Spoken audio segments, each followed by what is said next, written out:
एक furniture store marks its item at 80% above the cost price. Furniture store अपने सामान की कीमत लागत से 80% अधिक रखता है।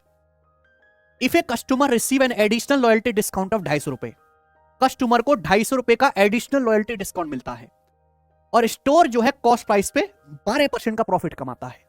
तो आपसे पूछा है फर्नीचर का कॉस्ट प्राइस क्या है, ये बताइए। फर्नीचर का सीपी क्या है? सवाल में कुछ भी नहीं है, ठीक है। आप चाहें तो इस सवाल को 100 मान के भी कर सकते हो, सक्सेस के फॉर्मूले से भी कर सकते हो।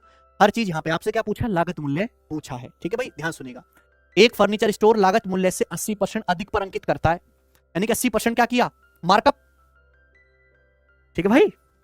लागत मूल्य से 80% अधिक उसने मार्क प्राइस रखा है और वो 30% का क्या देता है, डिस्काउंट देता है। तो प्रॉफिट कितना होना चाहिए, 80 और -30 का सक्सेसिव, 100 मान के भी कर सकते हो, पर मैं एक सवाल बता देता हूं आपको सक्सेसिव से।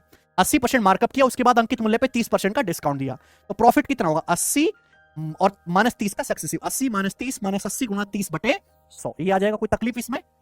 ये कितना आ जाएगा भाई, 26%। तो 26% प्रॉफिट होना चाहिए, बोलो हाँ। कितना प्रॉफिट होना चाहिए, 26% प्रॉफिट होना चाहिए।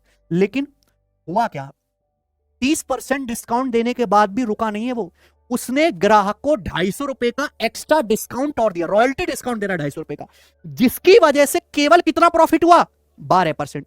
होना चाहिए था 26% प्रॉफिट, लेकिन एक्चुअली में उसे केवल 12% ही प्रॉफिट हुआ, 14% प्रॉफिट कम हुआ। यही बात है, क्यों कम हुआ है 14%, क्योंकि उसने 250 रुपए की छूट और दे दी, यानी कि 14% ही 250 रुपए के बराबर है।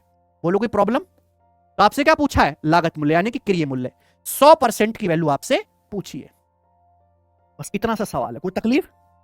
14% के लिए 250 है, 100% के लिए पूछिए। ऑप्शन बहुत दूर दूर है, मैं करूंगा हवाबाजी में।